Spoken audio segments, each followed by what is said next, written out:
आप लोगों ने फेसबुक, इंस्टाग्राम और यूट्यूब पर ऐसे बहुत सारी वीडियोस देखी होगी, ऐसी बहुत सारी शॉर्ट्स देखी होगी जहां पर बताया जाता है कि अगर आप स्मॉल फाइनेंस बैंक में इन्वेस्टमेंट करते हैं, अगर आप स्मॉल फाइनेंस बैंक के साथ एफडी करते हैं तो यहां पर आपको अदर बैंक से कंपैरिजन में 3% एक्स्ट्रा रिटर्न कमाने को मिलता है। अगर आप नॉर्मल किसी बैंक में जाकर एफडी करेंगे तो यहां पर आपको मैक्स टू मैक्स 5 to 6% के रिटर्न कमाने को मिलेंगे। अगर आपकी एज ज्यादा है तब आपको 6% के रिटर्न मिलेंगे, लेकिन 5.5% के मैक्स टू मैक्स रिटर्न होते हैं। और इसी के ऑपोजिट में अगर आप स्मॉल फाइनेंस बैंक में जाकर एफडी करवाते हैं, फॉर एग्जाम्पल अगर आप जीवन स्मॉल फाइनेंस बैंक में जाकर एफडी करवाते हैं तो वहां पर आपको मैक्स टू मैक्स इंटरेस्ट मिलेगा 8.5% का। इन्वेस्टमेंट आपको उसी तरीके से करना है, एफडी की स्कीम भी वही है, लेकिन इंटरेस्ट रेट थोड़ा सा ज्यादा है। लेकिन 2 से 3% का ज्यादा इंटरेस्ट देखकर बहुत सारे लोगों के दिमाग में ये सवाल आता है और बहुत सारे लोगों ने मुझसे ये भी पूछा है कि क्या स्मॉल फाइनेंस बैंक में इन्वेस्टमेंट करना एक वर्थ ऑप्शन होगा? क्या हम लोगों को 2 से 3% के रिटर्न ज्यादा मिलते हैं, इसलिए स्मॉल फाइनेंस बैंक में इन्वेस्टमेंट करना चाहिए? कितना सेफ ऑप्शन है इसके बारे में भी और यहाँ पर इन्वेस्टमेंट करना कितना सेफ होता है इसके बारे में बताइए। तो हमेशा की तरह आज का वीडियो भी इंपॉर्टेंट होने वाला है, क्योंकि आज की इस वीडियो में इसी टॉपिक को कवर करने वाला हूँ कि आपको स्मॉल फाइनेंस बैंक की एफडीज की स्कीम में इन्वेस्टमेंट करना चाहिए, और अगर इन्वेस्टमेंट करना चाहिए तो कितने टाइम पीरियड के लिए इन्वेस्टमेंट करना चाहिए। हर एक चीज के बारे में मैं आपको बताने वाला हूँ। तो शुरू करते हैं आज की वीडियो को, और सबसे पहले ये जानते हैं कि small finance bank other bank के कंपैरिजन में 2 से 3% के ज्यादा रिटर्न्स क्यों देते हैं। देखो, अगर आप स्मॉल फाइनेंस बैंक के स्ट्रक्चर को देखेंगे तो स्मॉल फाइनेंस बैंक का स्ट्रक्चर जो होता है वो बहुत ही लिमिटेड होता है। जैसे कि नाम से पता चल रहा है, स्मॉल फाइनेंस बैंक मतलब ये छोटे छोटे एरिया में लोकेटेड होते हैं, और यहाँ पर बहुत सारे स्मॉल फाइनेंस बैंक आपको रूरल एरियाज में देखने को मिलेंगे, जहां पर ये बहुत सारी फैसिलिटीज को इनहैंस करते हैं। इन स्मॉल फाइनेंस बैंक को भी रेगुलेट करती है रिजर्व बैंक ऑफ इंडिया। लेकिन जैसे कि मैंने आपको बताया है कि स्मॉल फाइनेंस बैंक बहुत सारे रूरल एरियाज में ऑपरेट करते हैं, ज्यादातर ब्रांचेस इनकी रूरल एरियाज में होती हैं। तो जैसे कि बैंक का मेजर काम होता है डिपॉजिट्स को एक्सेप्ट करना और मनी ग्रांट करना, तो यहाँ पर रूरल एरियाज में इन बैंक्स के लिए डिपॉजिट्स इकट्ठे करना बहुत ज्यादा मुश्किल होता है, क्योंकि रूरल एरियाज में ऐसे बहुत सारे लोग होते हैं जिनकी इनकम इतनी नहीं होती है कि वो अपने सेविंग बैंक अकाउंट में जाकर डिपॉजिट करवा सके,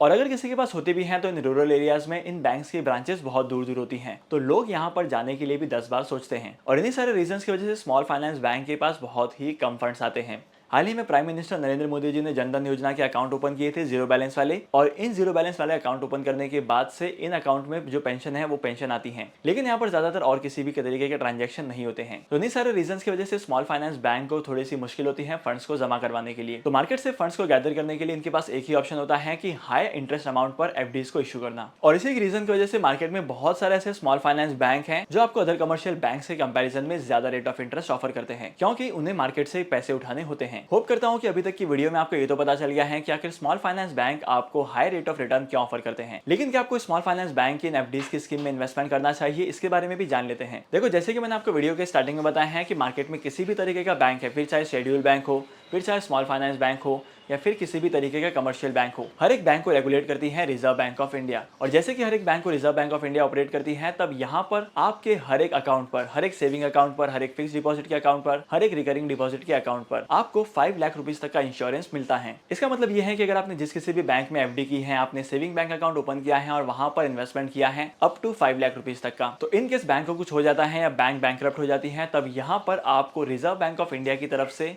5 लाख तक का इंश्योरेंस होता है। और अगर आपके अकाउंट में 5 लाख रुपीस तक का अमाउंट होगा तो यहाँ पर इस चीज का आपको क्लेम मिल सकता है। लेकिन वहीं पर अगर आपके अकाउंट में 5 लाख रुपए से ज्यादा का अमाउंट होगा, तब यहाँ पर आपको 5 लाख तक का इंश्योरेंस मिलेगा। तो डेफिनेटली अगर आप स्मॉल फाइनेंस बैंक में भी इन्वेस्टमेंट करते हैं तो यहाँ पर आपको 5 लाख रुपीस तक का इंश्योरेंस मिलता है। तो इसका मतलब यह है कि अगर आप स्मॉल फाइनेंस बैंक में एफडी करवाते हैं तो आपको 5 लाख रुपीस तक की ही एफडी करवानी है। अगर आप 5 लाख रुपए तक की एफडी करवाएंगे तो यहाँ पर आपको 5 लाख तक का इंश्योरेंस मिलेगा। अगर आप उससे ज्यादा की एफडी करवाएंगे तब भी आपको 5 लाख रुपए तक का इंश्योरेंस मिलेगा। तो डेफिनेटली मेरा पर्सनल ओपिनियन ये कहता है कि आपको स्मॉल फाइनेंस बैंक की एफडीज में इन्वेस्टमेंट करना है। भले ही आप शॉर्ट टर्म के लिए इन्वेस्टमेंट करो, 1 साल के लिए, 3 साल के लिए, लेकिन आप इन्वेस्टमेंट करो, क्योंकि अगर आप स्मॉल फाइनेंस बैंक में इन्वेस्टमेंट करेंगे तो यहाँ पर आपको 2% के एडिशनल रिटर्न कमाने को मिलेंगे। अब एक्स्ट्रा रिटर्न कमाने का मौका मिलेगा तो भला कौन नहीं छोड़ेगा। तो डेफिनेटली आपको भी स्मॉल फाइनेंस बैंक की एफडी में इन्वेस्टमेंट करने के ऊपर सोचना चाहिए। तो आज के इस इंपॉर्टेंट वीडियो को यहीं पर खत्म करते हैं, और होप करता हूँ कि आज की वीडियो का कंटेंट आपको वैल्यूएबल लगा होगा। अगर आपने आज की इस वीडियो से कुछ नया सीखा है तो इस वीडियो को लाइक करना, शेयर करना। इसी के साथ साथ मैं आपको मिलूंगा अगली वीडियो में नए टॉपिक के साथ, एक इंटरेस्टिंग टॉपिक के साथ। तब तक के लिए signing off, happy investing and good bye.